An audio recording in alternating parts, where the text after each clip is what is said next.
Ça va, vous m'entendez? J'ai pas entendu, vous m'entendez? Est-ce que ça va Limoges déjà? J'entends pas. Ça va Limoges ou pas? Et déjà, j'ai appris il y a 2-3 jours qu'on était une des 20 villes les plus ensoleillées de France. Est-ce que vous y croyez?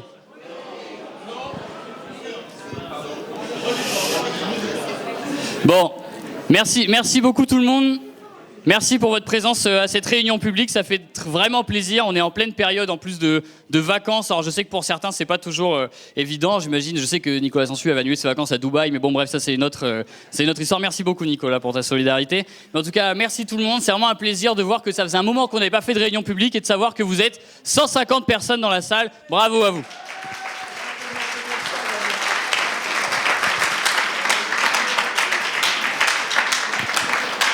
Je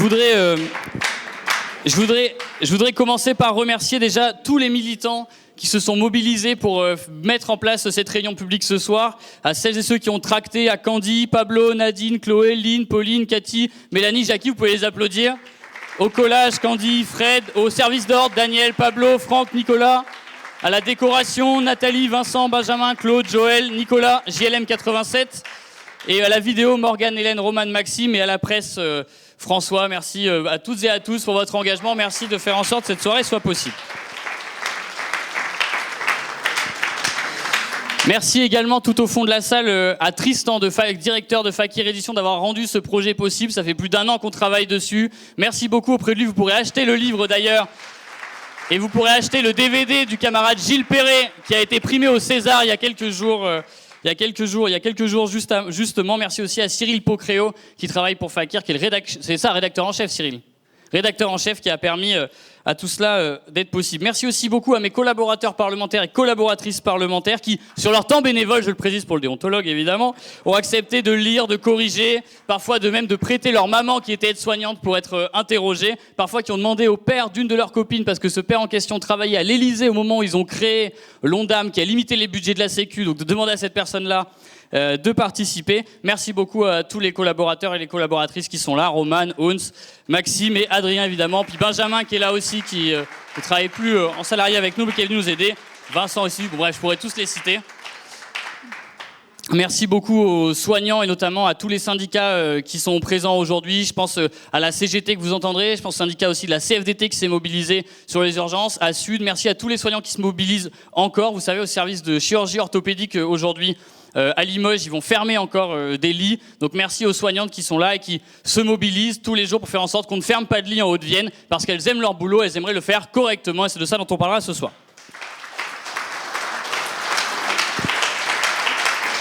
Enfin, presque enfin, merci évidemment à mes collègues d'être venus jusqu'ici. Merci à Élise Le Boucher, députée de la Sarthe, juste ici. Merci à Adrien Clouet, député de la Haute-Garonne. Merci à Nicolas Sansu, député du Cher. Je pensais que c'est la Vienne, mais non, Vierzon c'est bien plus haut, pardon, je ne vais pas me créer de problème. Bref, merci à Corinne Crêpe, Stéphane Ledormand, Florence Medge aussi d'être venus jusqu'à nous, qui sont soignants au CHU et au CH de Saint-Junien. Et enfin, je vais essayer un remerciement évident, mais on parlera sans doute de lui plus tard. Merci à Ambroise Croizat, ce communiste qui un jour a fait un rêve, et que ce rêve il a réalisé, c'est qu'on puisse toutes et tous être soignés dans ce pays, même si les macronistes essaient de le détruire, et nous on va tout faire pour que ce rêve continue.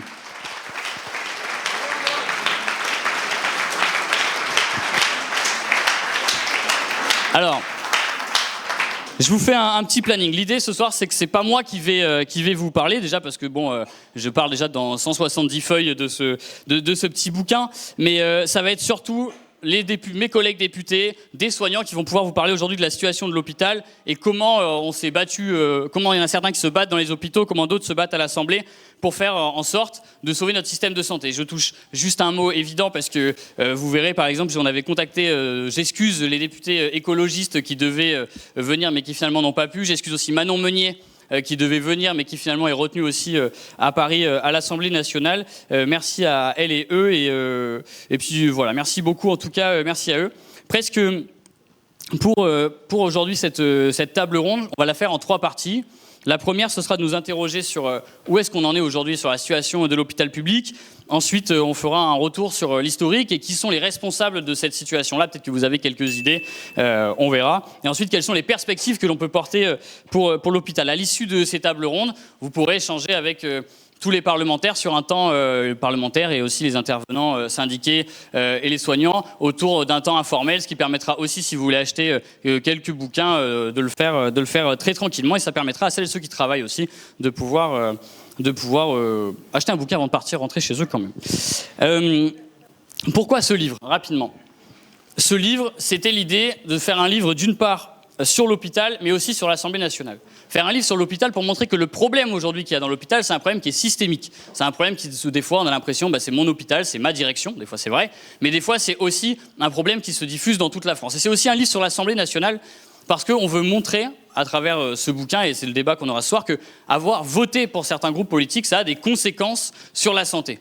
Et ça a eu des conséquences sur les 30 dernières années, les votes qui ont été faits ont eu ces conséquences-là, mais c'était aussi montrer que à l'Assemblée nationale, pourtant un sujet qui est aussi consensuel que les sujets de santé, comment ça devient un sujet conflictuel quand on rentre à l'Assemblée, parce qu'on a des ministres qui sont à la botte, j'allais dire d'une part du privé, mais aussi des ultra-riches qui, par égoïsme, préfèrent sacrifier la santé des Français.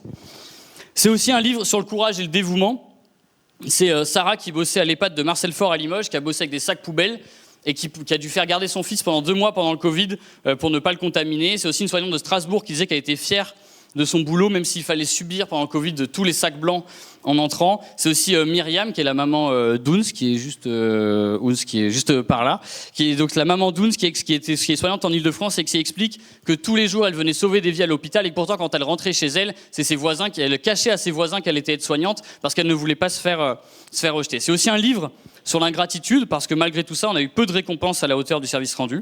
On a des lits qui continuent de fermer, que ce soit à Nantes, à Paris, et même, on l'a appris la semaine dernière, à Limoges. On a des soignantes comme Clarisse dans le livre qui explique qu'elle doit choisir entre avoir des enfants, avoir une vie de famille, ou alors continuer le métier qu'elle aime. C'est les soignants aux urgences à Limoges qui enjambent des brancards, et c'est Stéphane qui passe son temps à s'excuser auprès des patients. Enfin, c'est un livre sur la mise en danger de ces patients, avec, dans un pays, vous le savez, le nombre de décès inattendus qui augmente. C'est aussi un livre sur, aujourd'hui, des reports de soins, mais c'est aussi un livre sur la déconnexion, et des fois, ça pourrait prêter à en rire. C'est un livre sur l'ARS de Bretagne qui explique, après avoir fermé une maternité, qui explique aux soignants que finalement, en Guyane, ils vont à la maternité en pirogue. Alors, c'est pas pour 45 minutes en Bretagne que les gens vont pleurer.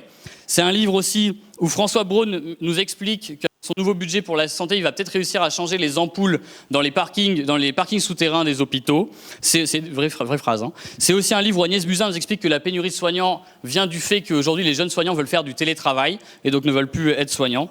Et c'est aussi un livre sur une députée du Rassemblement national qui ne comprend pas pourquoi on voudrait mettre de l'argent dans l'hôpital alors qu'en finalement, il y en a déjà assez. Enfin, c'est surtout un livre pour montrer qu'à la fin, il y a des solutions, que notre système, il a fonctionné, il a bien fonctionné. C'est un livre sur la sécurité sociale, c'est un livre pour montrer qu'à l'Assemblée nationale, on se bouge, et c'est un livre qui montre que si on le veut, si on se bouge tous ensemble, on peut réussir à décrocher des victoires et à gagner.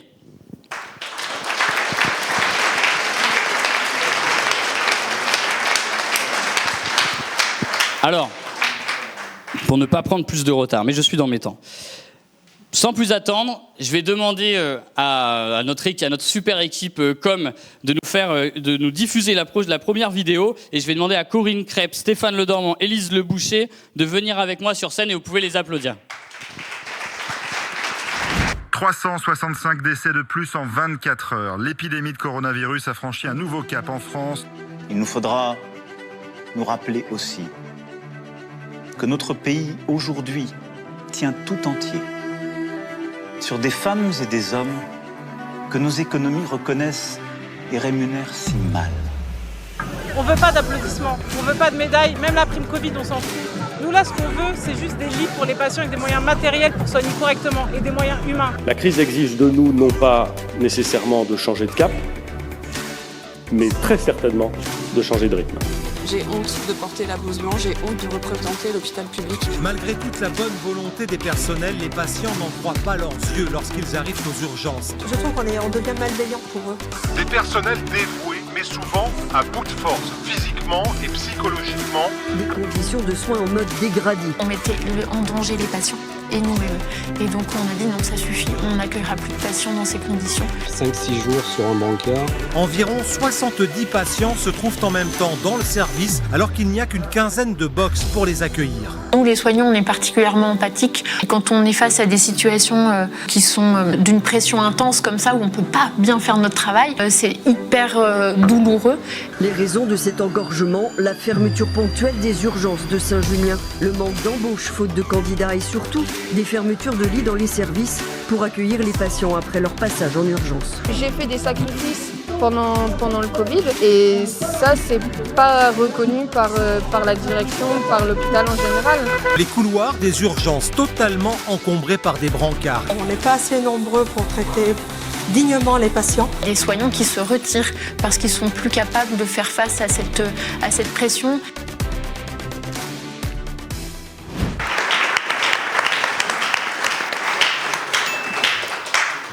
Alors je vais commencer par toi Stéphane, du coup en plus tu es présent dans le livre puisque tu étais là quand on a fait la première commission d'enquête populaire devant le CHU de Limoges. Dans le témoignage, donc toi je vais te laisser te présenter et nous dire ce que tu fais, mais dans le témoignage que tu nous avais donné, tu disais que le Covid n'avait été qu'espoir. Est-ce que tu peux m'expliquer pourquoi le Covid n'avait été qu'espoir ? Alors donc moi c'est Stéphane Le Dormant, je suis aide-soignant en USLD au centre de gérontologie de Chastin. Donc USLD, c'est unité de soins longue durée. Donc c'est la vocation de ce service est d'accueillir des patients de plus de 60 ans avec multipathologie. Et enfin je dis plus de 60 ans parce qu'on en a des plus jeunes, faute de structure. Et donc du coup de les accompagner jusqu'à la fin de leur vie, quoi. Voilà. Donc le Covid, oui, c'était une lueur d'espoir puisque on l'a pris en pleine gueule, sans être vulgaire. Et on nous a fait beaucoup de promesses. Et on est en 2025, c'est-à-dire 5 ans plus tard. Et les promesses, je sais pas, on les a pas vues encore. Nous, dans notre service, on a perdu en 15 jours une vingtaine de patients sur 57. Voilà. Donc du coup, on attendait énormément. Donc oui, on va pas se voiler la face, on a eu beaucoup d'aide parce que le CHU est un grand hôpital. Donc du coup, on a eu de l'aide des services qui n'étaient pas en tension. Donc je les remercie encore. Mais après, voilà, on est retombé dans l'oubli. Et encore ce matin, nous étions 7 pour 54 patients en tant qu'aide-soignants, 2 infirmières. Et c'est le ratio minimum. Dans ces 7 personnes, et donc 7 agents, il y avait donc une personne intérimaire. Sachant que nous n'avons aucun arrêt maladie. Donc voilà. Donc c'est le ratio minimum. Donc c'est le minimum, aujourd'hui, devient une normalité. En fait, dès qu'on est une personne ou 2 en plus, c'est-à-dire qu'on serait à 2, 3 de plus, on serait au ratio normal, on nous dit qu'on est en plus.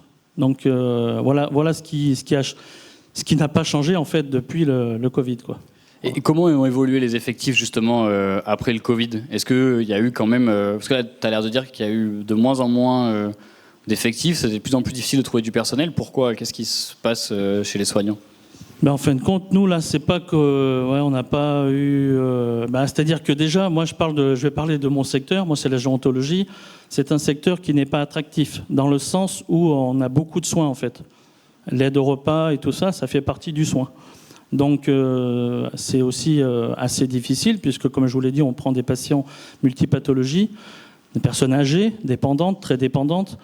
Donc du coup, c'est aussi il y a tous ces scandales à côté qui font que déjà ça n'attire pas avec Orpea et tout ça. Donc c'est mon explication. Hein.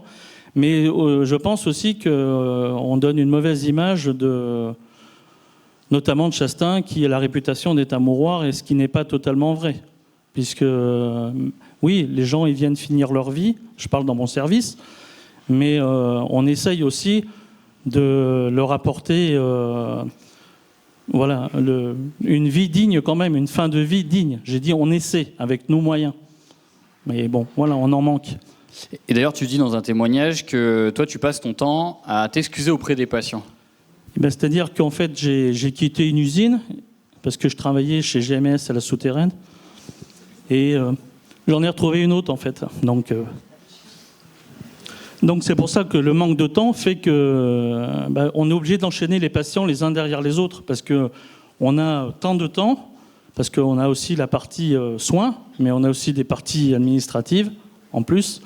Et du coup, on est obligé de faire un peu pour tout le monde et pas beaucoup pour une seule personne. Voilà.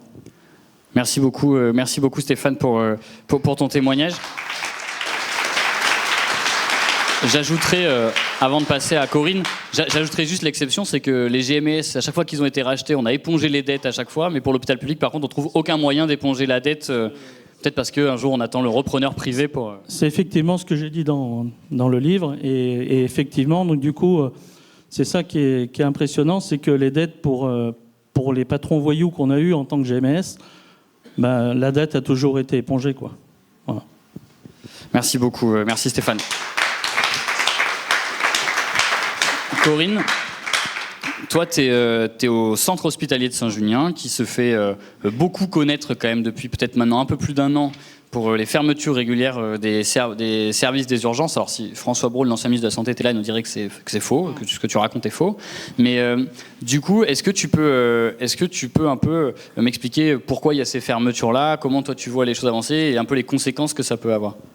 Alors déjà, pour vous poser un peu le tableau, en 2023, je me sers de mes petites notes. Hein. En 2023, on a eu 19 jours de fermeture partielle au total de notre service des urgences. En 2024, on en a eu 17, notamment la nuit du réveillon de Noël et du réveillon du Nouvel An. On a rencontré le préfet pour le préfet de Limoges, par rapport à cette situation, qui nous a dit, ça aurait été un jour d'une autre semaine, ça n'aurait pas été grave, mais le réveillon, ça m'a un petit peu embêté, il nous a dit.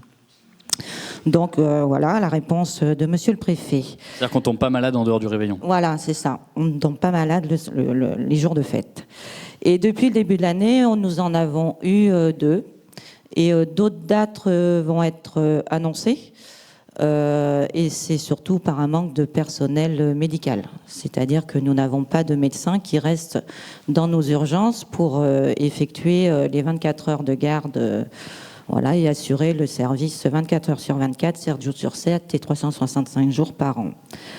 Le problème d'attractivité, nous on est en direction commune avec le CHU de Limoges. On a un PIE qui est mis en place avec des temps partagés avec le CHU. C'est quoi un PIE ? C'est rappelle-moi, c'est un plan retour à l'équilibre, voilà.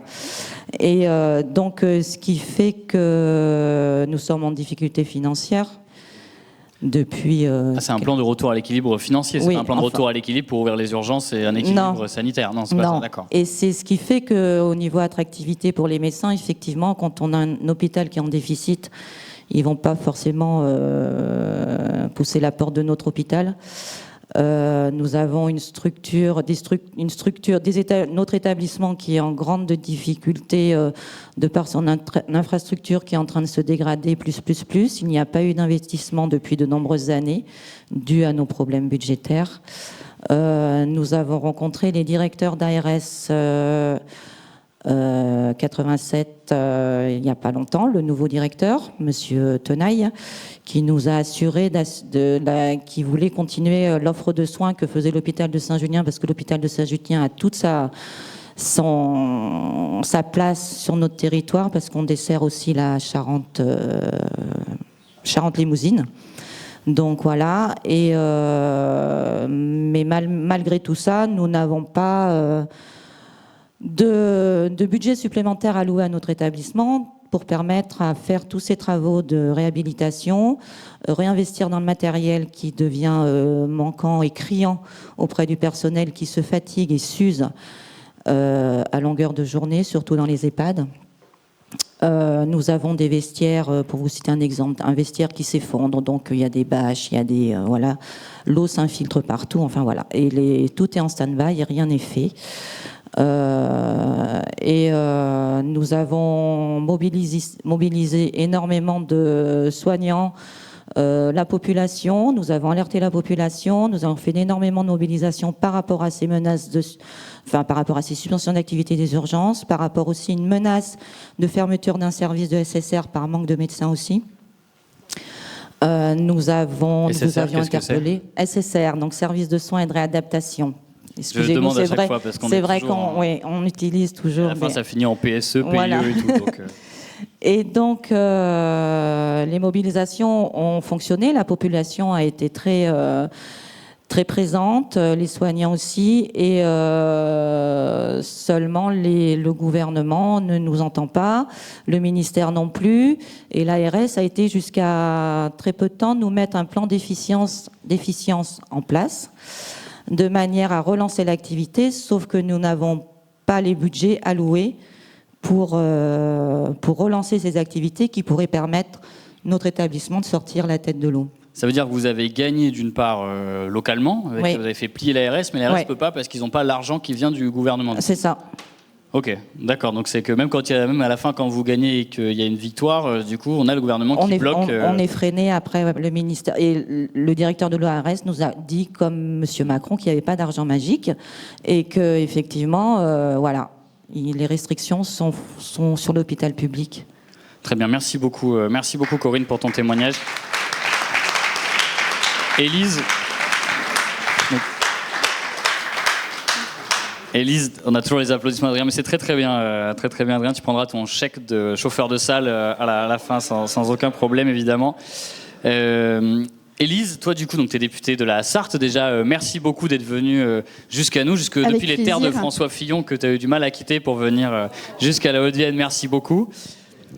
Merci à toi. Juste, moi là justement, on voit que le blocage, il se fait, on gagne en local, le blocage, il se fait à l'Assemblée. Toi, à l'Assemblée nationale, parce que toi, tu étais éducatrice spécialisée en pédopsychiatrie, donc en plus, tu connais bien le domaine de la santé, puisque tu as été travailleuse dans le domaine, et en plus, après, tu as été à l'Assemblée nationale porter ses voix. Une fois, j'en avais hésité dans le bouquin à le mettre, on n'est pas passé loin, parce qu'une fois, tu étais face pas au député, non, les députés, mais au ministre Aurélien Rousseau, qui était ancien directeur de cabinet d'Elisabeth Borne. Et il t'avait dit, tu t'avais fait une intervention sur la santé, et notamment pour dénoncer la situation dans la psychiatrie, et il t'avait dit, Madame la députée, à cette étape de l'examen du projet de loi de financement de la Sécu, donc sur qu'on va revenir tout après, vous avez beau employer des mots aussi violents que rage, indignité ou maltraitance, la vérité est que ce gouvernement et cette majorité agissent. Le cri de rage est dans l'action plutôt que dans l'imprécation. Est-ce que toi, t'es dans l'imprécation ou dans l'action ? Je savais pas ce que voulait dire imprécation avant de lire cette citation. Et donc ça veut dire quoi ? Ça veut dire globalement faire des choses, quoi. Ça démontre. Ça veut dire être outré, je pense.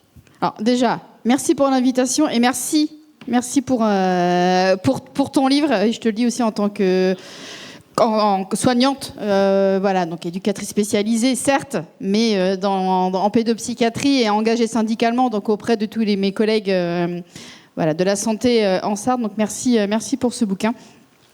Et oui, cette séquence avec Aurélien Rousseau qui m'avait dit aussi en même temps, je n'ai pas le monopole en gros de la souffrance et tout ça. C'est ce qu'on voit régulièrement avec ces différents ministres qu'on a devant nous, de ne pas reconnaître notre légitimité à pouvoir porter, là pour l'occurrence, la voix des soignants. Je fais le parallèle avec notre collègue Mathilde Dignet pour l'agriculture, qui se prend des réflexions de vous n'y connaissez rien alors qu'elle était juste ouvrière agricole avant d'être députée, quoi.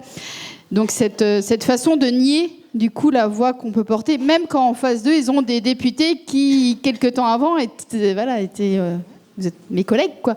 Et donc ça c'est toujours assez effrayant. Et en effet ils ont leur discours, on est dans l'action, on fait des choses, sauf que dans la réalité vous la vivez au quotidien, les faits sont pas là. Et on n'arrive pas à s'entendre, quoi. Et toi, tes anciens collègues, qu'est-ce qu'ils te disent justement quand vous parlez un peu de la situation aujourd'hui de l'hôpital, peut-être de la psy? Qu'est-ce qu'eux, ils te disent aujourd'hui? C'est quoi l'état que tu vois, toi, sur les témoignages sur le terrain? Moi, la réflexion que j'ai souvent, c'est qu'on n'est plus face au mur, c'est que le mur, il est tombé. C'est que le Covid... Du coup, on va pouvoir avancer. C'est que le Covid, il a bon dos. Et on oublie qu'en fait, la situation, elle était déjà dégradée avant le Covid et que Macron a accéléré la destruction de l'hôpital public et tous ses services, mais que la situation, elle était déjà bien dégradée avant. Je sais pas... je suis peut-être une boumeuse, mais j'ai Facebook et je vois mes souvenirs Facebook régulièrement et je vois des posts quand j'étais du coup à l'hôpital et syndiquée de manifestations déjà en 2006, en 2010, en 2012, voilà, bien avant bien avant le Covid. Donc c'est un peu ça l'état d'esprit dont on n'est jamais entendu. Pourtant, on en parle. On voit bien, nous, à l'Assemblée, tous nos collègues députés dans n'importe quelle circonscription, ils sont confrontés à ça. Donc dans n'importe quel groupe politique, ils voient cette situation. Et pourtant, on n'arrive pas à faire bouger les choses. Mais du coup, quand même, il y a quand même aussi, toi, pendant le Covid, tu avais eu cet espoir-là dont parlait Stéphane, ou toi, tu croyais pas du tout? Alors, je dirais pas espoir, mais quand même de se dire, le moment, il est quand même tellement particulier, ce qu'on vit est tellement inédit. On sentait quand même, en effet, le fameux discours de Macron... Ouais, un peu d'y croire quand même, quoi. Et mais rapidement, c'est la douche froide, évidemment, quoi. Mais le moment était tellement particulier, puis on était dans une bulle entre nous aussi que, voilà, on s'est dit, c'est pas possible que là, ça puisse pas changer, en fait. Mais là, pourtant, le nouveau ministre de la Santé, c'est un ancien médecin. Est-ce que tu penses pas que ça va permettre de faire avancer beaucoup de choses? Question rhétorique, évidemment. Ils ont tous été médecins, presque. Bah oui, Aurélien Rousseau, moi, avait ce mérite-là. Après, la difficulté, surtout, c'est qu'ils restent pas très longtemps. Alors, des fois, ça nous arrange. Mais forte est de constater que même avant la motion de censure, voilà, combien de ministres de la Santé on a eu sous Macron, je crois que ça se compte même sur... Il faut plus qu'une main pour les compter. Donc non, et puis c'est un peu François Braun l'avait un peu reconnu qu'il avait aussi les mains liées, en fait, parce que finalement, ils sont ministres, mais c'est pas eux qui décident, quoi. Alors, qui c'est qui décide? À ton avis? Alors là, franchement, c'est pas moi, en tout cas. Non, ça, c'est pas nous, parce que sinon la situation, elle serait autrement. Et du coup, est-ce que tu crois que là, le message que justement, le message qui a pu être envoyé aux soignants avec le changement de ministre de la Santé, est-ce que toi, enfin, c'est quoi un peu comment tu fais maintenant pour porter pour porter la parole des soignants à l'Assemblée, justement, comment ça se... Enfin, je me dis que c'est quand même une position particulière de te retrouver aujourd'hui à défendre les soignants quand on l'a été soi-même. Est-ce que des fois, t'as les épaules lourdes où tu te dis, bah là, franchement, c'est dingue qu'ils n'écoutent pas, ou est-ce que tu as l'impression quand même que tu as des fois des ministres ou des députés en face? En gros, pour synthétiser la question, est-ce que tu penses que en face de toi, tu as des gens qui sont conscients de la situation, mais qui volontairement ne font rien? Ou est-ce que face à toi, tu as des gens qui ne comprennent rien? Je ne sais pas ce qui est le plus rassurant entre les deux. J'irais plutôt sur la première option. Alors, Ils savent. Je pense qu'ils savent. Je ne vois pas comment c'est pas possible aujourd'hui de constater. C'est partout pareil. Toutes les circonscriptions, il n'y en a pas une qui est épargnée de la situation de l'hôpital public. Et je prends un exemple très concret justement sur la psychiatrie. Il y a eu un rapport de Sandrine Rousseau, donc députée écolo, et de Nicole Dubré-Chirat, députée Renaissance, sur les urgences psychiatriques. Le rapport, il est passionnant, il est très bien fait. Et finalement, elles sont des fois les rapports quand on n'est pas du même groupe politique, il y a presque 2 rapports en un parce que du coup on n'a pas les mêmes préconisations. Elles sont quand même assez proches, donc déjà très proches sur l'état des lieux, la situation, là il n'y a pas de doute, et même sur les propositions. Mais ce qui est triste, c'est quand on arrive à une proposition où l'État est tellement la situation est tellement délétère que on se dit peut-être qu'on n'a pas le choix que de laisser un peu la place au privé. Donc, et ça, je trouve ça assez désespérant parce que c'est-à-dire alors la Macronie et avant, ils ont tellement mis en œuvre qu'aujourd'hui la solution ce serait presque ça. Et du coup, je trouve ça assez désespérant. On va passer justement sur la partie Assemblée nationale et défendre aujourd'hui sur comment on en est arrivé ici, arrivé à cette situation-là que vous avez pu décrire. Élise, tu vas rester avec nous. Je vais demander à nos super ingénieurs à côté de passer la deuxième vidéo et demander à Florence, Adrien et Nicolas de venir jusqu'à nous. Et si quelqu'un pouvait nous amener une autre chaise, s'il vous plaît. Merci beaucoup en tout cas, Élise, Stéphane et Corinne. Vous savez, quand il a fallu sauver Notre-Dame, il y avait beaucoup de monde pour être ému. Là, il faut sauver l'hôpital public qui est en train de flamber à la même vitesse. La sécurité sociale, vous le savez, accumule les déficits records, mais les malades ne seraient pas les seuls responsables. Il faut à l'hôpital public un patron et un seul. Il faut une liberté d'organisation plus forte. Qu'est-ce qui ne marche pas dans notre hôpital aujourd'hui? C'est que, je le disais, ce qui est vrai, c'est le dernier endroit où, juridiquement, les 35 heures fonctionnent encore. Il y a encore un déficit et nous devons poursuivre les efforts. Le débat sur les 35 heures est de retour à l'hôpital. Il faudrait peut-être changer de logiciel, à vouloir réduire en permanence le temps de travail. Et je peux vous dire que les 35 heures sont les responsables de ce qui se passe aujourd'hui dans l'hôpital. Très paquet d'exemples de services qui sont fermés. Les urgences de Fontenay-le-Comte ferment plusieurs nuits. Les urgences du centre hospitalier de Centre-Bretagne ferment plusieurs nuits. Les urgences de Brioude ferment plusieurs nuits. Il faut réformer l'hôpital, la carte hospitalière, l'organisation de l'hôpital. C'est parce qu'on se connaît, qu'on s'épaule, qu'on peut gagner en efficacité. C'est une question d'organisation. On peut aussi faire des économies sur le fonctionnement des hôpitaux. Secrétaire d'État à l'assurance maladie, Xavier Bertrand prône la réforme. Et surtout qu'on puisse se saisir du champ organisationnel que je viens d'ouvrir sur le temps de travail.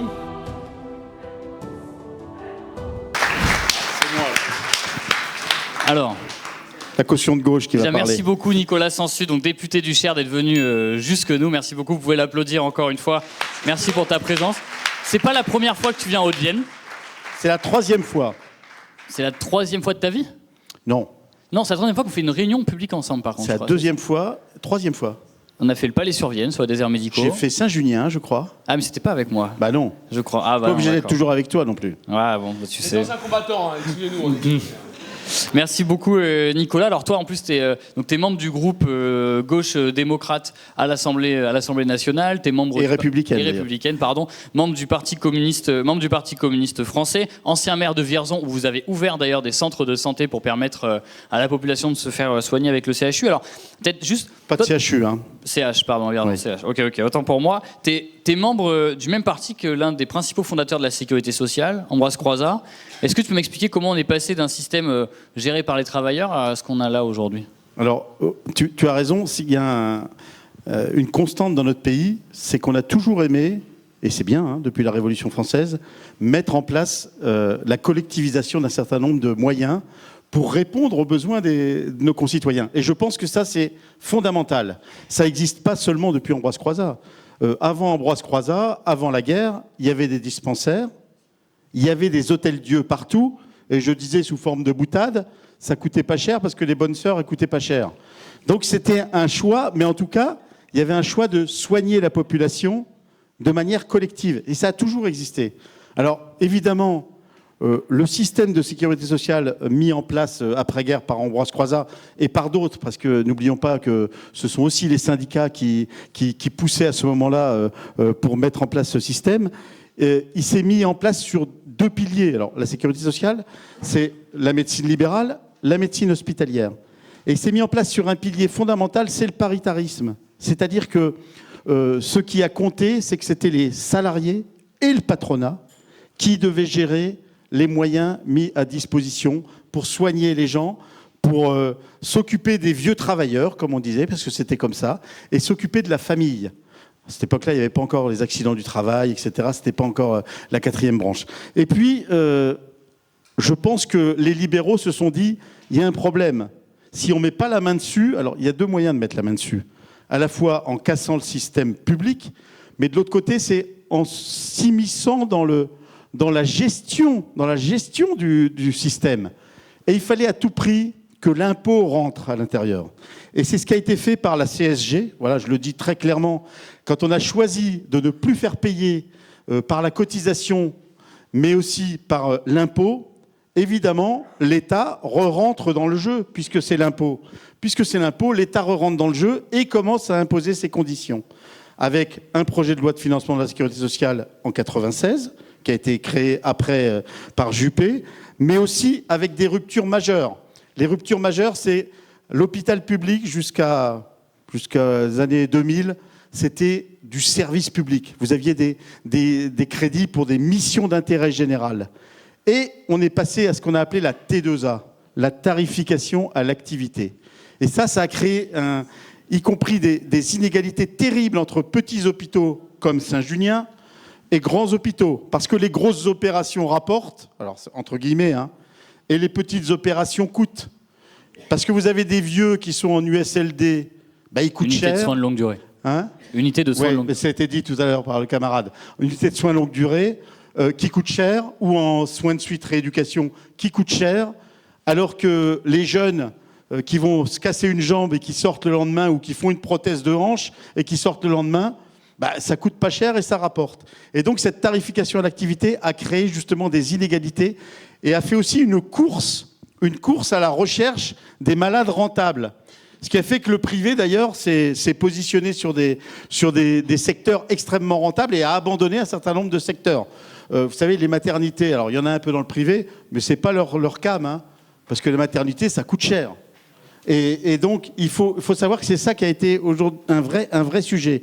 Et il y a eu la loi, ensuite Bachelot, HPST, puis Touraine, qui l'a complétée en 2016, qui là a créé des nouvelles structures, qui a ôté, y compris aux élus, parce que je le rappelle, hein, la gouvernance au sein des hôpitaux, puisqu'on a donné ça aux directeurs et aux ARS, et on a dit, c'est plus un conseil d'administration, c'est un conseil de surveillance. Et je vais vous raconter une histoire, c'est que moi je fous toujours le bordel dans mon hôpital, je suis toujours membre du conseil de surveillance. C'est pour ça, du coup. Ben oui. Et dans mon hôpital, il n'y a pas plus tard qu'il y a 2 semaines, on avait un EPRD, donc un état prévisionnel des recettes et dépenses, en fait un budget à voter. Et puis, j'ai fait faire en sorte qu'on vote contre. Et puis l'ARS dit, mais qu'est-ce qu'on fait ? Je dis, vous faites quoi maintenant qu'on a voté contre ? Ils ne savent pas. Parce qu'ils n'ont pas prévu qu'un conseil de surveillance pouvait voter contre. Alors qu'avant, au conseil d'administration, quand c'était un conseil d'administration, quand on votait contre, c'était retoqué. Et il fallait représenter un budget, il fallait retrouver un équilibre. Aujourd'hui, ils vous le présentent, mais en fait, ça ne sert à rien. Et donc ça, c'est un vrai sujet, y compris de gouvernance démocratique. Ça ressemble un peu à l'Assemblée nationale, ton histoire. Pas tout à fait, parce que l'Assemblée nationale, on a le droit quand même de virer le gouvernement quand on est suffisamment fort après. Ce qui n'est pas le cas, on ne peut pas virer l'ARS, on ne peut pas virer le directeur, et on ne peut pas dire votre budget, on n'en veut pas, il en faut un autre. Alors que même si on vote pas toujours le budget, on a quand même l'occasion de virer le gouvernement, c'est arrivé une fois. Voilà, donc c'est ça ce qui s'est passé. Et aujourd'hui, faut savoir qu'on en est là aussi parce que on est un pays qui a pensé qu'à un moment on allait diminuer les dépenses de santé, ce qui est complètement dingue. Donc on a dit moins de médecins, parce que c'est quand même ça la question. Hein. Dans les années 70-75, oui, mais d'accord, j'ai vu, moins de médecins, moins de dépenses, et ça ira mieux. En fait, on a enlevé les médecins et on a foutu la pagaille partout. Et le numerus clausus, ça a été ça. Mais ça a été aussi un choix des médecins eux-mêmes, hein, qui à un moment ont voulu préserver leur petite manne financière et ne pas partager parce qu'ils avaient peur de partager. Sauf qu'on est un vieux pays de vieux, et qu'aujourd'hui, on a besoin de santé et on a besoin de santé publique. Après, t'es quand même un tout petit peu... Tu vas pas jusqu'au bout. Le numerus clausus dont tu parles, il a été supprimé. Oui, il a été supprimé, mais on est aujourd'hui dans une telle pagaille que même d'ici 2032, il y aura toujours de moins en moins de médecins chaque année. Et d'ailleurs, vous avez peut-être vu que les PADU étaient en grève de la faim pour un certain nombre d'entre eux. Donc les médecins étrangers. Alors, les médecins étrangers hors Union européenne, professionnels à diplôme hors Union européenne. Donc ils sont aujourd'hui en grève de la faim. Il y en a 300 qui se sont mis en grève de la faim pour avoir des papiers, parce qu'en fait, ils ont des diplômes reconnus, y compris en France, mais ils n'ont pas de papiers. Alors, ils sont bien utiles, pourtant c'est pas dû dans nos hôpitaux de proximité et aussi dans les CHU. Et ils sont encore plus utiles, c'est que c'est des esclaves parce qu'ils sont payés 3 fois moins que les autres professionnels. Merci beaucoup Nicolas. Je vais donner un tout petit peu la parole à Florence sur ce sujet, enfin un tout petit peu, pas qu'un petit peu. Peut-être. Nicolas vient de faire une présentation d'une sécurité sociale qui fonctionnait avec les travailleurs, notamment qui pouvaient l'administrer. Toi, tu es délégué syndical au CHU de Limoges. Les travailleurs aujourd'hui du CHU, ils ont quand même leur mot à dire, non ? Enfin, vous pouvez influencer un peu les décisions de l'hôpital, non ? C'est très compliqué. On l'a sur le papier, dans les textes. En effet, il y a des instances représentatives du personnel qui existent, dont leur rôle a bien été sabré par les différentes réformes, notamment la dernière réforme avec la remise en cause de la fonction publique. Après, la problématique, c'est que même si on porte la parole, oui, des personnels, derrière, la décision finale, c'est le directeur général qui l'a, et l'ARS de toute façon. Après, ce qui manque, je je pense, pour qu'on puisse bouger les choses, parce que je suis convaincue, et si je fais du syndicalisme depuis longtemps, c'est que je suis attachée à la fois à la profession, parce que je suis infirmière, et aussi attachée à l'hôpital public. Je suis convaincue qu'on pourrait changer les choses, mais pour ça, il faudrait arriver à construire un rapport de force beaucoup plus important. Ce rapport de force, il le faut à la fois par les professionnels, mais il le faut aussi avec tout un chacun, vous qui êtes là, les usagers. Parce que je crois que la défense de l'hôpital public, elle n'appartient pas qu'aux professionnels, elle appartient à tout le monde, puisque c'est l'hôpital public qui nous appartient, et que malheureusement, des fois c'est aussi pour des bonnes choses qu'on va à l'hôpital quand c'est pour des naissances, mais malheureusement on a tous un moment les pieds dans l'hôpital. Et je crois que c'est ça qui est important, parce que seuls les représentants du personnel, on n'a plus le pouvoir pour faire changer les choses. Et je crois que c'est ce qui est important, et je crois que c'est ce qu'il faut qu'on ait tous conscience, c'est qu'il faut qu'on soit tous mobilisés. Moi, je voulais juste revenir sur un petit élément quand vous avez parlé tout à l'heure par rapport aux suites du Covid et par rapport à l'espoir et par rapport à ce qui s'est passé pendant le Covid. C'est vrai que pendant le Covid, ça a été très dur, ça a été violent. Les soignants ont énormément souffert, se sont investis. Et si dans les hôpitaux, ça a fonctionné, c'est parce que ce sont les soignants qui ont repris le pouvoir dans l'hôpital. Les médecins et les professionnels qui ont œuvré. Et je veux dire, les directions, elles ont dû suivre ce qui était décidé. Et ça, c'est une chose importante. Je veux dire qu'à un moment, nos directions, elles sont déconnectées du terrain, parce que ce ne sont plus maintenant des directeurs qui sont issus du soin. Ce sont des directeurs qui ont fait les écoles de Rennes ou autres et qui n'ont plus la connaissance du terrain. Donc ça, c'est aussi pour ça qu'on a une difficulté, parce que quand on explique les choses, les directeurs, ils connaissent pas, donc ils n'ont pas la sensibilité.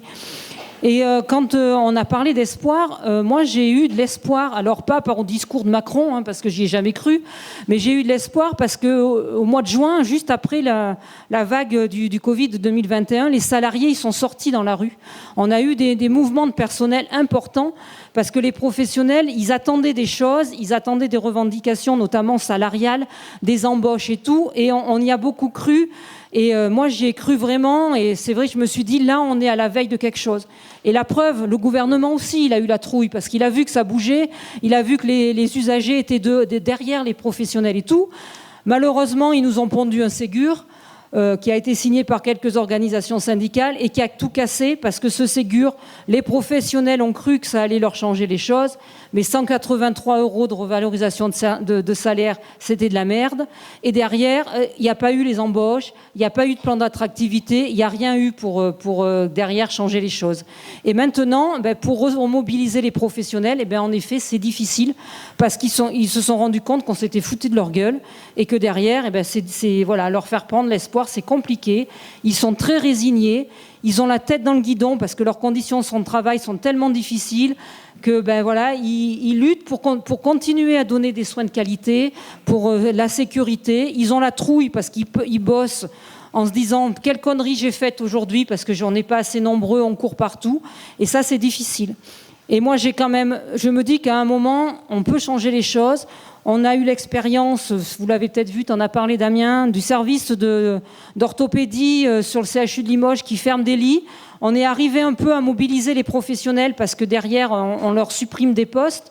Je me dis qu'à un moment, c'est comme ça qu'on va y arriver, malheureusement, quand on va être face au mur, face aux suppressions de postes.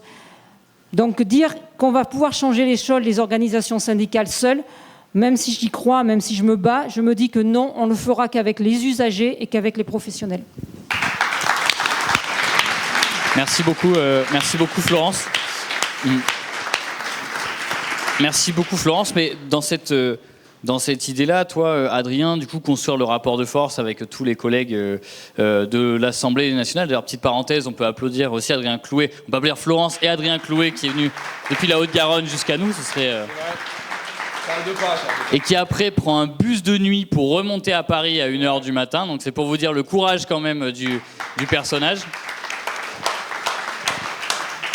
Justement, tu as été chef de file sur le projet de loi de financement de la Sécu. Je vais te laisser un peu nous expliquer, nous dire comment ça se déroule. Mais en fait, Édouard Philippe, il dit dans la vidéo qu'on a montrée juste avant, il explique au moment du Ségur, je crois que le moment n'est pas de changer de cap, que le cap que nous avons tenu est le bon, mais que la question c'est de changer de rythme. Est-ce que du coup tu as un peu l'impression, toi, qu'aujourd'hui le cap est à peu près le même pour les macronistes aussi, ça se voit dans l'Assemblée nationale depuis 2017 ? Bon, c'est clair qu'il faut changer de rythme. C'est-à-dire que la vidéo d'Edouard Philippe, vous la diffusez en x10, ça passe plus vite et c'est plus agréable. Non, concrètement, on a un projet politique des macronistes. Dire ces gens-là, ils sont pas tous couillons. Il y a une bonne partie, hein, mais ils ont un projet politique quand même. Ce projet politique, il consiste à mettre la main sur la plus grosse caisse, le plus gros endroit dans ce pays où il y a de l'argent, à savoir la sécurité sociale. Et cette bataille, elle se joue toute l'année, elle se joue au quotidien à chaque seconde. Mais elle a une saison, cette bataille, c'est vers novembre-décembre. Il y a eu 2 saisons cette année. Il y a eu 2 saisons, parce qu'on a eu la motion de censure, ou la motion de censu, comme on dit quand Nicolas Sansu est là, mais on a eu un 2e épisode, effectivement, mais d'habitude, c'est novembre-décembre, juste avant Noël. Alors là, pour Noël, on vous a offert le départ de Barnier. On espère que pour les vacances d'été, vous aurez le départ de Bayrou. Mais on a une discussion politique autour du PLFSS. Alors un acronyme barbare qui veut dire, tu l'expliques à l'instant, Projet de loi de financement de la sécurité sociale. Donc PLFSS. C'est pas juste SS pour que les mecs du RN viennent voter, hein. C'est SS parce que c'est l'intitulé du truc. Il y a dans ce moment financier 667 milliards d'euros qui sont en jeu. Alors vous êtes comme moi, ça vous semble énorme. Alors bon, il y a le gars relou qui dit 666,5. Bon, merci Nicolas. Il y a donc 667 milliards d'euros. Ça représente 10 000 euros par tête. C'est ça, hein, ce dont on parle. C'est 10 000 euros par tête par an. Ça, c'est ce que représente aujourd'hui l'argent qu'on se met en commun, toutes et tous ensemble, pour sécuriser vis-à-vis des risques de l'existence. Parce que c'est ça la Sécu. Sécu, c'est 2 idées fortes. Hein. C'est de chacun selon ses moyens, à chacun selon ses besoins. Première idée fondamentale. C'est vieux comme le monde, hein. Ça vient de Louis Blanc si on remonte un petit peu, mais c'est un principe de vie, la Sécu. C'est ceux qui peuvent contribuer de la manière dont ils peuvent et bénéficient, celles et ceux qui ont besoin. Parce que dans la vie, on a tous des moments où on peut contribuer et tous des moments où on a besoin d'être accompagné. Donc c'est un premier principe. Et c'est un second principe, celui de la sécurité sociale, c'est la gestion, tu l'as dit, par les travailleuses et les travailleurs eux-mêmes de leur fric. Voilà. Et ça, les macronistes ne l'ont jamais supporté. Ils ne supportent pas qu'il y ait 10 000 euros par personne qui soit géré collectivement. Et que ces 10 000 euros, ils servent à la fois à financer la santé, le risque de maladie, parce que oui, la maladie est un risque. Je veux dire, vous pouvez très bien vous protéger comme vous pouvez, sortir avec une capuche ou une écharpe. Vous avez un risque incompressible d'être malade dans l'existence. Le risque, évidemment, qui est lié à l'invalidité, l'inaptitude, l'accident du travail, etc., etc. Donc, les macronistes, ils veulent mettre la main sur cet argent-là. Et on a une bataille, novembre-décembre, tous les ans, consistant à savoir qu'est-ce qu'on fait de l'argent de la Sécu. Et nous, les parlementaires de gauche, ici, eh bien, nous sommes convaincus que cette question est mal posée.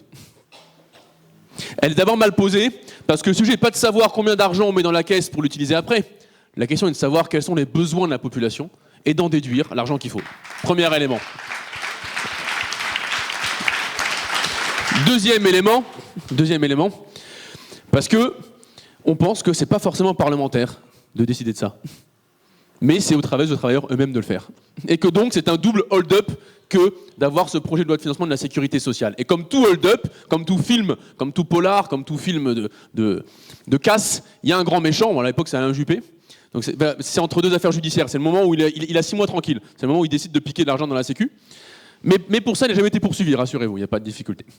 Donc, il y a ce moment-là, en 1996, où il invente ce projet de loi de financement de la sécurité sociale.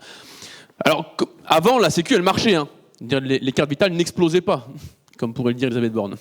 Et tout d'un coup, on décide que c'est le Parlement qui va voter les objectifs de dépenses de la sécurité sociale. Eh bien, moi, je ne suis pas d'accord, et je pense que nous devons perdre cette prérogative de décider à votre place ce qu'on fait de l'argent de la sécurité sociale. Donc, on a une bataille qui est menée tous les hivers. Cette bataille, elle a eu 2 séquences. La première, elle s'est jouée assez facilement, parce qu'entre le RN qui a la buvette et les macronistes qui ne comprennent rien, on a réussi à faire passer quasiment tous les amendements du nouveau Front Populaire en commission des affaires sociales. Donc, on avait rajouté 25 milliards d'euros dans la caisse, ce qui veut dire qu'il y avait du fric pour payer les salaires, notamment le week-end et la nuit à l'hôpital public, pour réouvrir des lits et pour maintenir tous les niveaux d'indemnisation qu'il y avait dans le pays. C'était pas le PLFSS révolutionnaire des rouges. On avait plein d'idées encore, vous inquiétez pas. Mais c'était un minimum. On remettait de l'argent dans l'hôpital. On remettait 10 milliards d'euros dans l'hôpital. Je comprends rien de tes trucs là, 5 minutes, 2 minutes. Est-ce que ça veut dire que j'ai fait 5 minutes ou qu'il me reste 5 minutes ? Ah, parce que j'ai 10. Oh bah voilà, super. Voilà.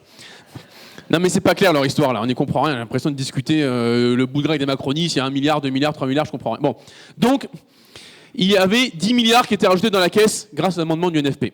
Qu'est-ce qui s'est passé? Comme à chaque fois que le Parlement vote un truc progressiste, populaire, eh bien Barnier arrive, 49.3, pour nous empêcher d'aller jusqu'au bout de l'examen du texte. Et donc, Barnier, il faut bien le comprendre, Barnier est tombé parce que sa plus grande crainte, c'était qu'on réouvre des lits à l'hôpital. C'est comme ça que c'est passé. Le gars, le matin, il se lève, il se dit « Attendez, il y a un problème dans le pays. Là, on a des dingues, ils vont réouvrir 2000 lits à l'hôpital.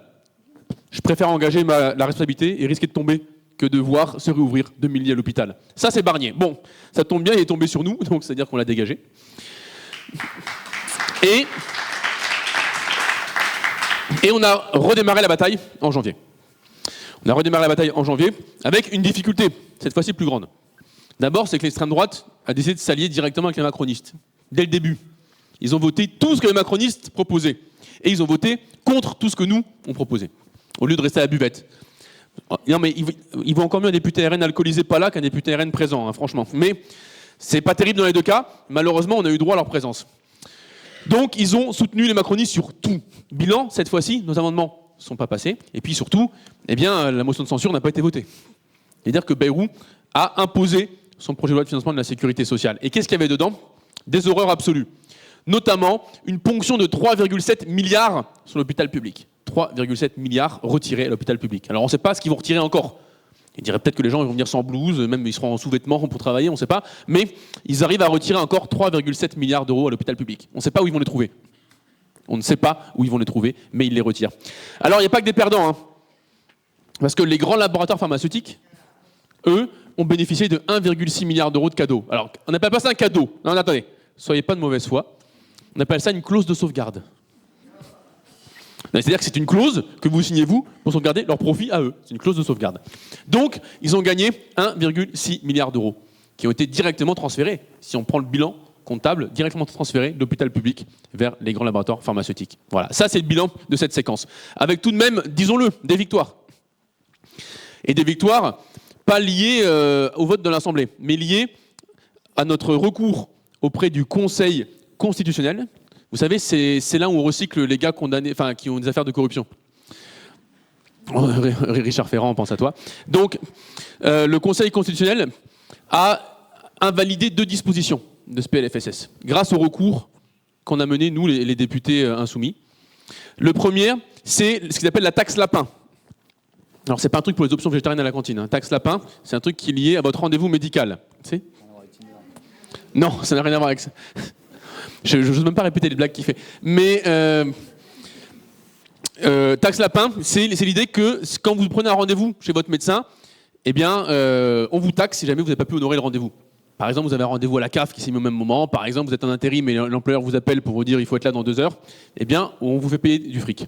Par ailleurs, imaginez le truc, c'est-à-dire que vous prenez votre rendez-vous, vous vous appelez, vous donnez une empreinte de carte bleue, il faut avoir une carte bleue, pas de carte bleue, pas de rendez-vous, et le médecin doit ensuite prélever la carte bleue, sauf si vous faites opposition, ou alors vous remplissez un CERFA pour dire qu'il y avait une raison légitime de blablabla. Bon, une usine à gaz absolue. Donc ça a sauté, et on a aussi sauvé le service médical indépendant de la CNAM, qui voulait mettre sous tutelle de gestionnaires pour faire en sorte que votre santé, ça soit des fichiers Excel, plutôt que l'intérêt général et les débats entre syndicalisme et patronat, parce que la Sécu, c'est ça, hein, c'est une co-gestion, c'est une co-direction entre des syndicats et des patronats.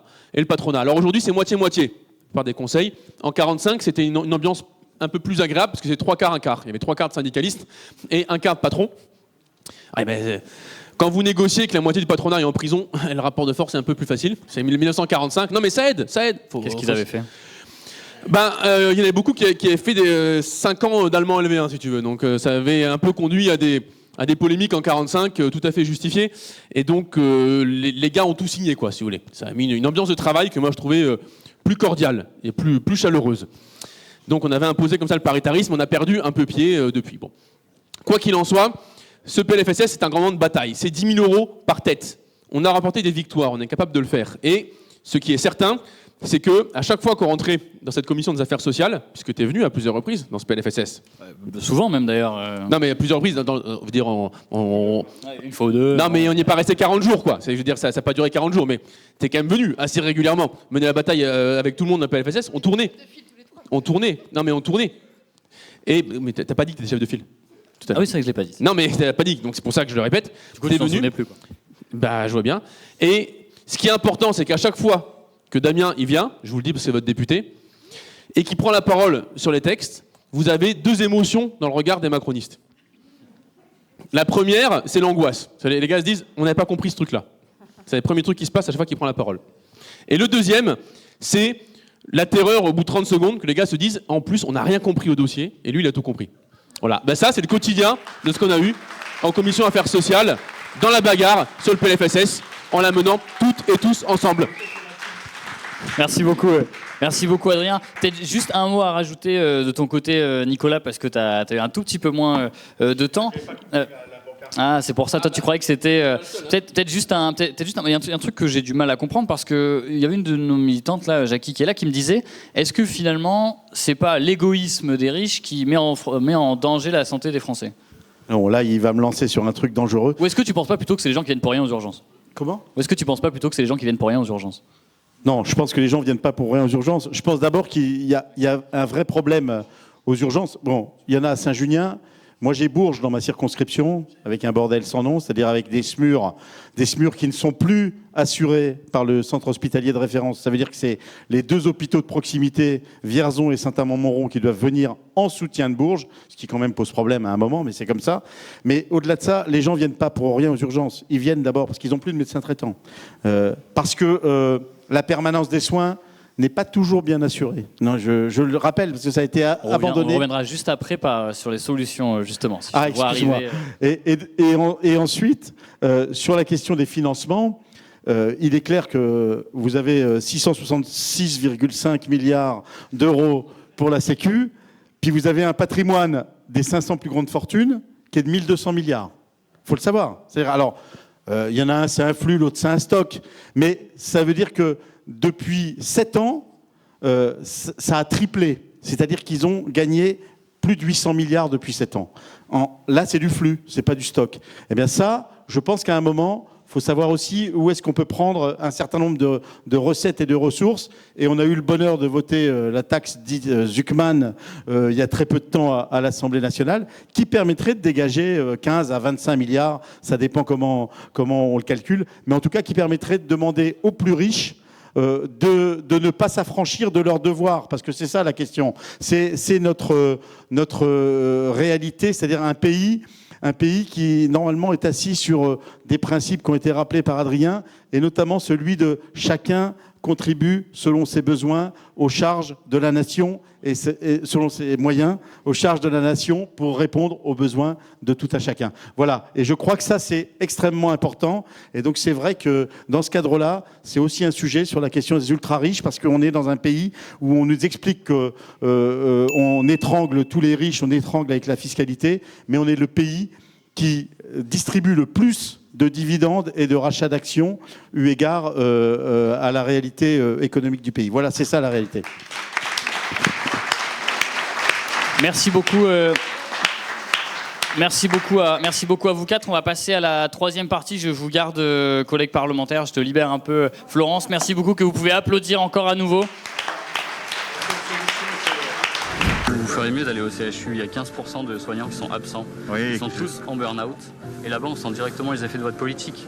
Vous avez fermé 17 900 lits. Des lits ferment sur tout le territoire.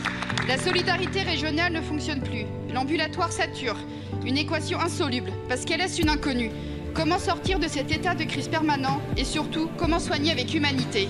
Quand les déserts médicaux avancent, c'est la République qui recule. La sécurité sociale, c'est ce qui permet, quand on est âgé, de prendre encore dans ses bras ses petits-enfants, parce qu'on a eu l'épaule soignée quand il était temps. Ce texte aurait dû être un tournant pour la santé. Après tous les beaux discours, après la crise Covid, vous deviez aux Français un renforcement de notre système de santé. Oui, la sécurité sociale. Ce bien commun qui reste aux gens quand le monde leur enlève absolument tout. Et en l'occurrence, le monde, c'est vous. La question des urgences, ce ne sont pas les gens qui viendraient soi-disant pour rien aux urgences. Ceux-là, on sait les gérer. Ce sont les personnes qui stagnent sur des brancards, on parle comme ça. C'est une maltraitance institutionnelle. J'espère que notre nouveau ministre va nous entendre, va entendre la colère des soignants. Il y a aussi la souffrance du personnel, il y a les accidents de travail, il y a les burn-out, Donc c'est tout ça qui ne va pas. C'est tout ça qu'il faut que le ministère entende et que M. Macron entende. Vous avez transformé le soin en marchandise et source de profit pour vos amis les plus riches et en maltraitance pour les soignants et les patients. La position du gouvernement est intenable, Madame la Première ministre. Et votre politique, c'est celle des caisses vides, et ce, de façon délibérée. Sur l'hôpital, la fin du management toxique, lui permettre un financement qui ne l'étouffe pas, qui ne l'oblige pas à choisir entre des bâtiments ou des humains, qui ne l'oblige pas à choisir entre un malade ou un autre. Au lieu de ça, des économies. Face à cette situation de crise, vous nous proposez, monsieur le ministre, un plan blanc, des heures supplémentaires rémunérées, des assises. Et ensuite quoi? Un numéro vert? Combien de cas de burn-out chez les soignants? Combien de drames humains? Combien de décès vous faudra-t-il avant de vous inquiéter? Régulation, amélioration de l'accès aux études de médecine pour les jeunes issus des classes modestes, de la ruralité comme des quartiers populaires, facilitation de l'intégration des médecins diplômés hors de l'Union européenne. L'urgence donc, c'est de changer de cap. Changer de cap, c'est déjà regarder cette réalité en face. Et il est insupportable d'entendre les ministres expliquer que le problème, ce serait les Français qui viennent aux urgences pour rien. Votre PLFSS est détestable, son contenu est détestable, son budget est détestable, et le gouvernement qui le porte est détesté. Alors comme d'autres avant moi, je m'en vais. Si vous voyez le ministre, remettez-lui ma blouse. Monsieur le ministre, je tiens cette blouse pour vous.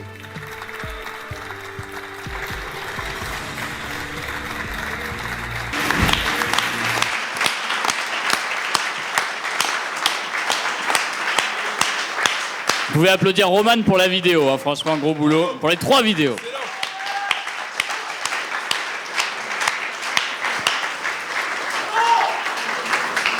Alors c'est vrai qu'on peut pas partir là, on peut pas partir sans donner des pistes parce qu'on a l'impression que, alors t'en as donné déjà quelques-unes tout à l'heure, mais on va pouvoir prolonger dessus. Ce serait quand même croire qu'on n'ait pas de solution. Je vais peut-être commencer par Nicolas, mais de toute façon là on va pouvoir tourner un peu plus. Ça t'embête que je te fasse commencer? Non, c'est bon. Mais c'est toi qui as été le plus exhaustif tout à l'heure dans les propositions.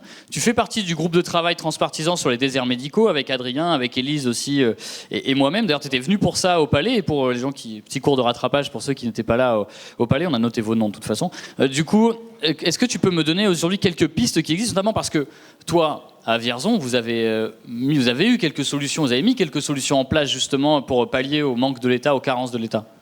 Oui, je crois que la question de l'accès aux soins en ville et l'accès aux soins à l'hôpital, elle peut pas être coupée. C'est-à-dire que aujourd'hui, on ne réglera la question de l'hôpital public, alors que si on règle aussi en même temps un accès aux soins beaucoup plus facilité en ville, à la fois sur la médecine générale, mais aussi sur toutes les spécialités, parce que c'est aussi ça la question. Et donc, on a mis en place ce groupe de travail. C'est pas nous qui l'avons fait, c'est un socialiste. Alors, c'est vrai. Hein, donc, toi, même Guillaume Garot. Et franchement, on a travaillé sur des sujets majeurs. Damien s'est beaucoup impliqué sur la question notamment des centres de santé et du salariat, parce que c'est un sujet aujourd'hui important, parce que les médecins qui sortent souhaitent, pour beaucoup, avoir un autre rythme de vie que celles et ceux qu'on a pu connaître il y a 30, 40 ans. Et le salariat est une des solutions, avec plein de solutions différentes.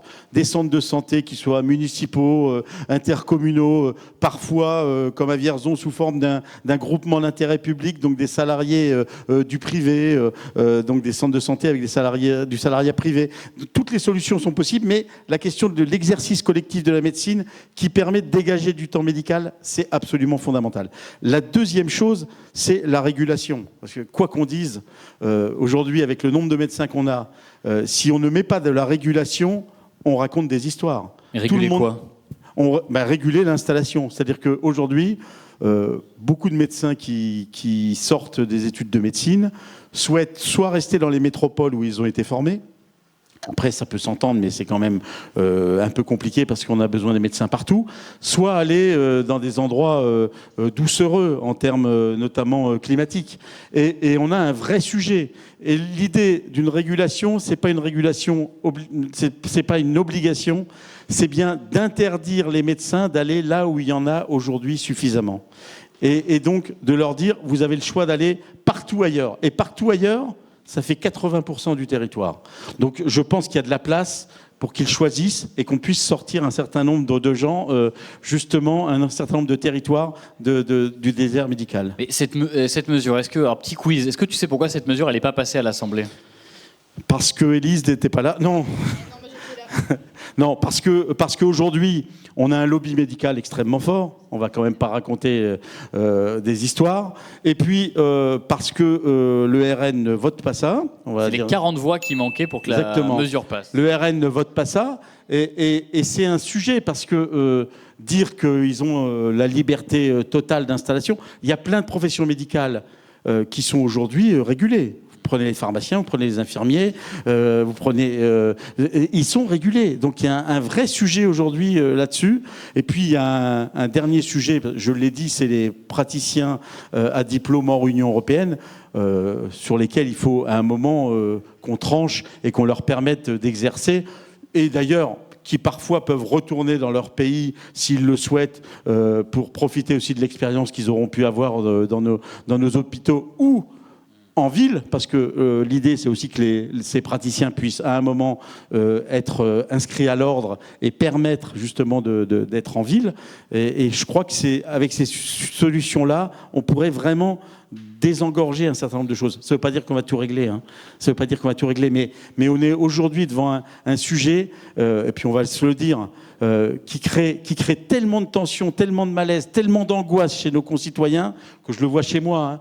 Il y a des gens, ils sont prêts à lâcher tout et à aller vers l'extrême droite en disant on nous a abandonnés. Eh bien ça, nous, on a intérêt aussi à amener des solutions qui soient des solutions progressistes et des solutions qui fassent que ensemble, tous ensemble, dans l'union, on arrive à porter de l'espoir.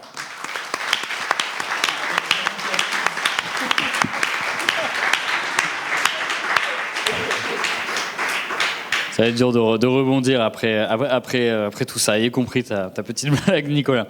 Peut-être il y avait aussi une mesure, par ailleurs, je vais te donner la parole, Adrien, il y avait une mesure qui était passée, qu'on avait défendue avec le groupe de travail transpartisan sur les déserts médicaux, c'était le retour des gardes aujourd'hui pour les médecins. Cette mesure, elle est passée à l'Assemblée, je vais te laisser nous expliquer un peu tout l'historique, qu'est-ce que c'est. Et cette mesure, ensuite, elle a sauté. Je vais te laisser un peu nous expliquer comment l'Assemblée a réussi à faire sauter cette mesure.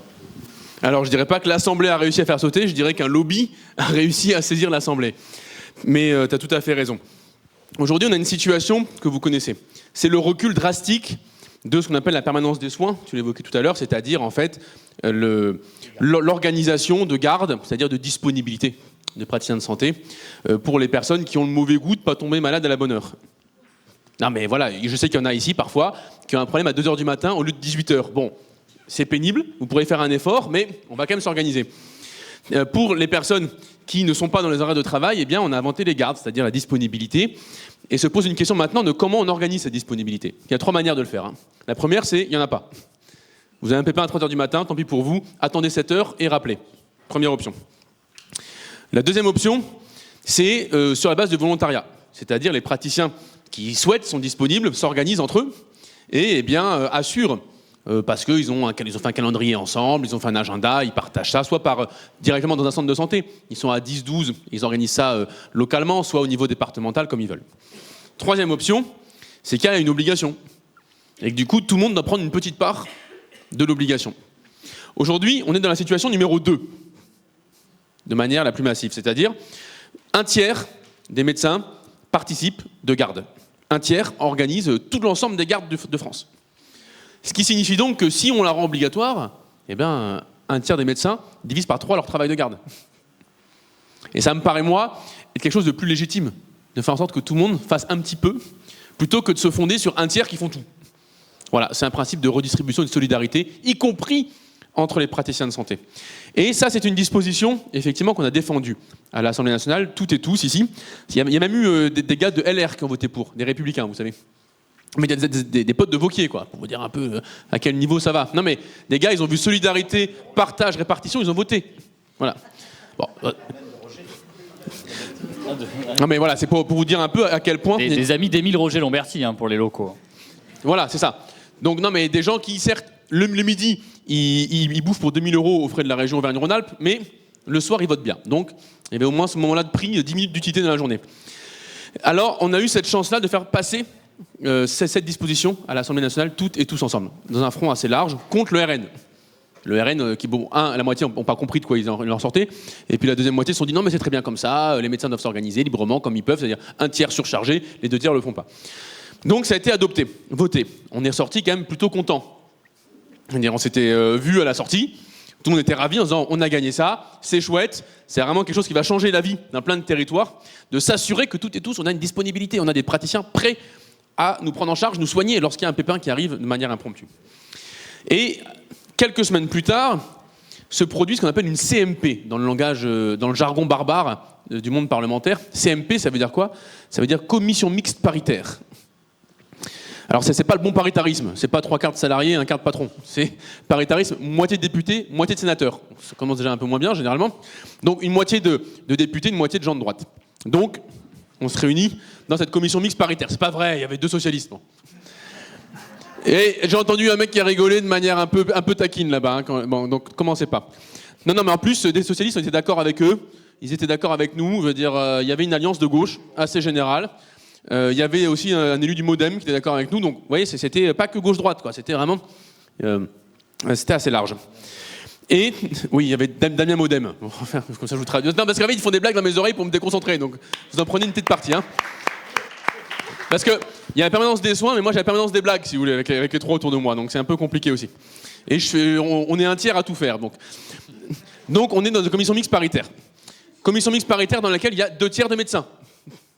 Pour les métiers. Les groupes ont désigné des gens qui sont médecins libéraux et qui viennent tous nous expliquer, le cœur sur la main, à moitié larmoyant, que c'est terrible, ils vont jamais réussir à le faire. Je dis mais comment ils font les tiers de vos collègues, enfin pardon, on dit confrères, les tiers de vos confrères et consoeurs qui le font tout seuls.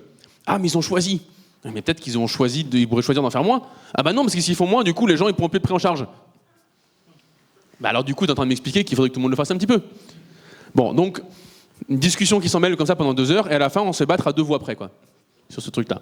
Parce que les sénateurs, de droite en l'occurrence, sont venus à la rescousse de l'extrême droite pour empêcher qu'on rétablisse cette permanence des soins. Tout ça pour vous dire 2 choses. D'abord, il y a des majorités à l'Assemblée. Il faut tenir bon parce qu'on peut gagner au point par point. Deuxièmement, eh bien, il ne faut jamais céder au chantage du Sénat, des commissions mixtes paritaires. Et il faut dire que jusqu'au bout, on ira à la bagarre et qu'on doit mobiliser le plus grand nombre. Parce que parfois, lorsqu'on mobilise les sénateurs, ils lâchent, ils craquent. Parce qu'ils ont aussi des gens qui sont des maires notamment, qui les élisent. Et on est, nous, dans cette position de devoir mener campagne, tambour battant, d'aller voir les maires et les mairesses, un et une par un, enfin une par une, un par un, enfin, et inversement, comme vous voulez. On a la mission d'aller les voir, toutes et tous, pour obtenir qu'ils fassent pression sur leurs élus. Obtenir qu'ils fassent pression sur les sénatrices et les sénateurs. Parce que ce genre de truc, ça se joue à 2 voix dans une salle où on est 20 à huis clos. Voilà. Bon, alors officiellement à huis clos, parce qu'après, j'ai eu un courrier de Braun-Pivet qui m'a dit « Je vous mets une sanction parce que vous avez tweeté en direct tout ce que faisaient les gens dans cette commission ». Mais ça, c'est un petit plaisir personnel. Donc, ça se joue à 2 voix, ces choses-là. Ça se joue à rien. Et si ça se joue à rien, ça veut dire que, eh bien, on peut tout faire et qu'on est en capacité de faire basculer, point par point, bataille par bataille.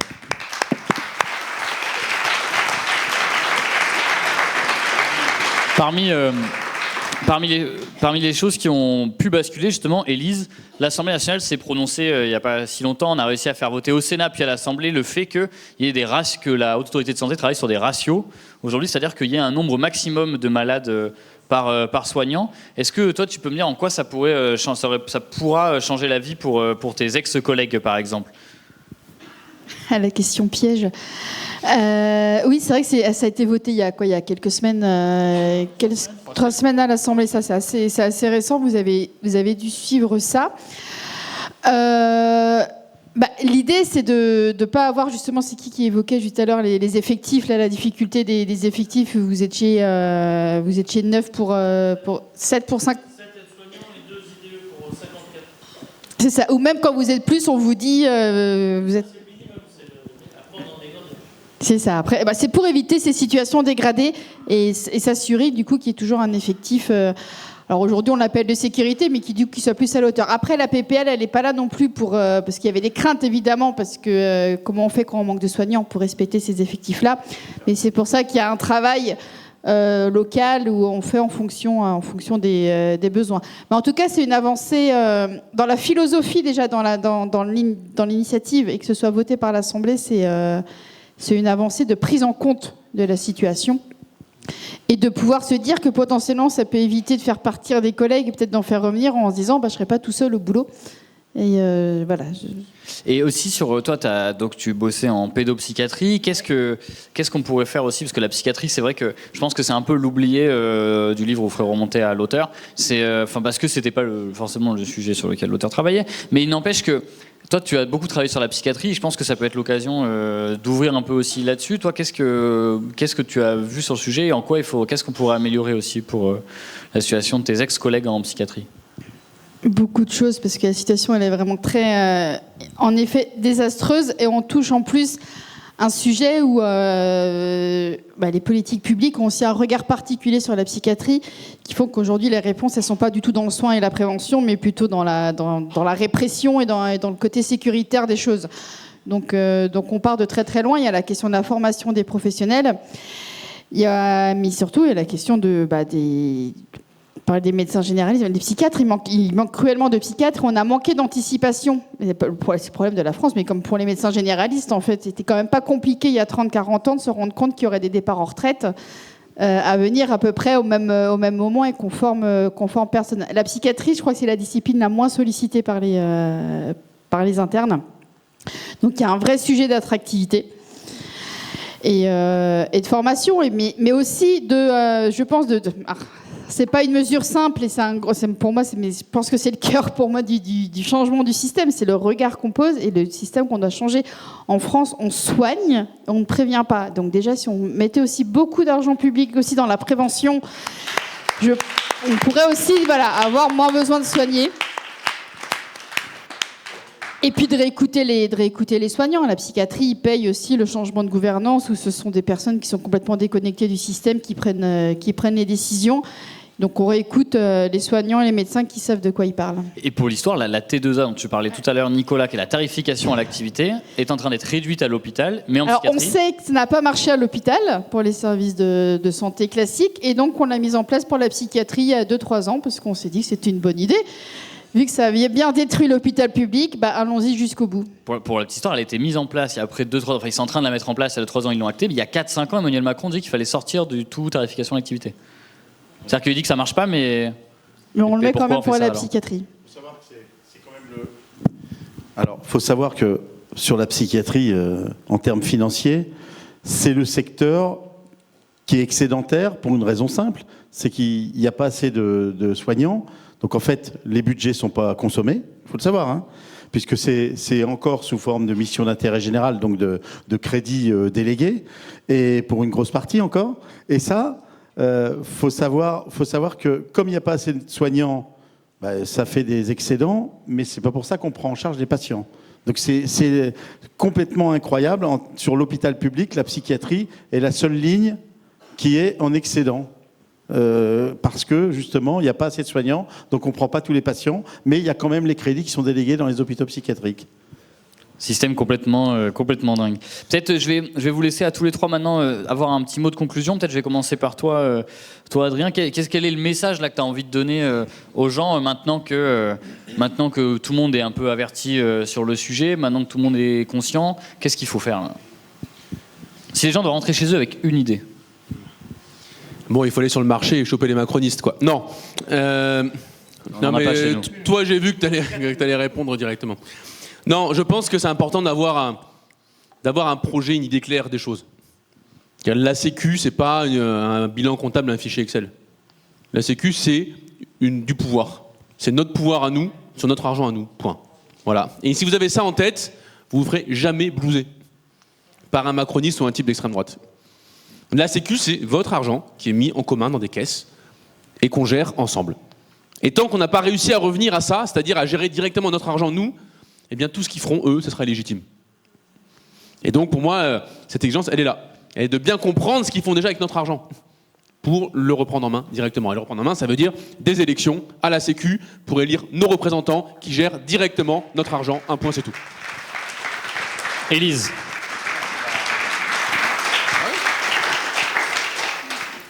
T'as mis la barre haute. Répète la question. Si tu as une idée que tu as envie ou quel message là t'aimerais avoir. Après, tu sais, François Braun, il voulait juste changer les ampoules dans les parkings, donc si ça peut te rassurer. Oui, c'est vrai.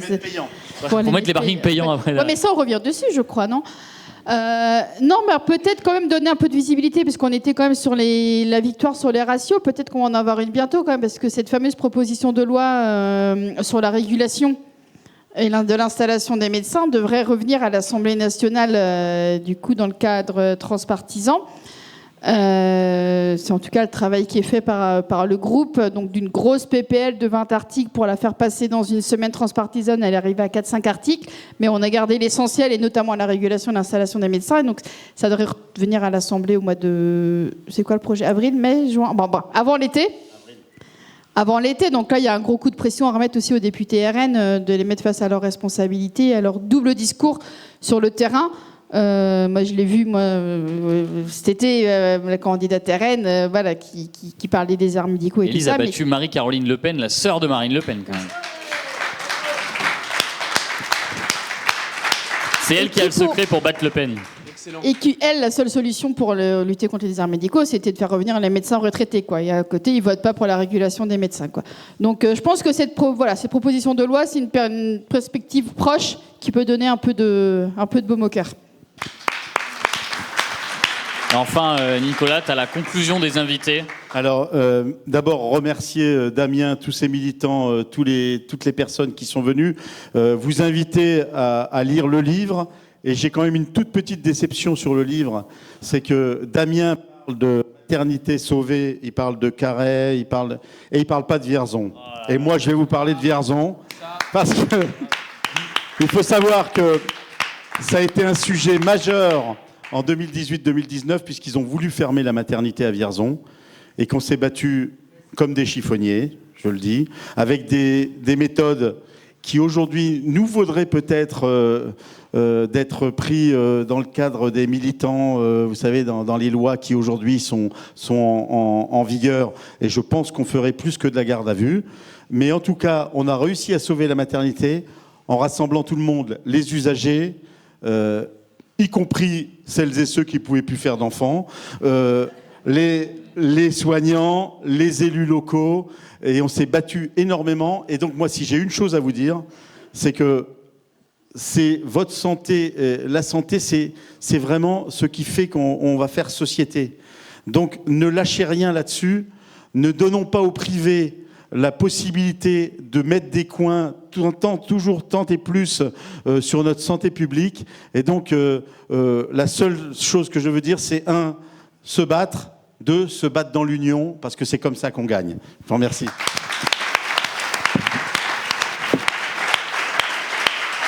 Merci beaucoup. Et à la fin, c'est nous qu'on va. Voilà, tu vois. Merci beaucoup.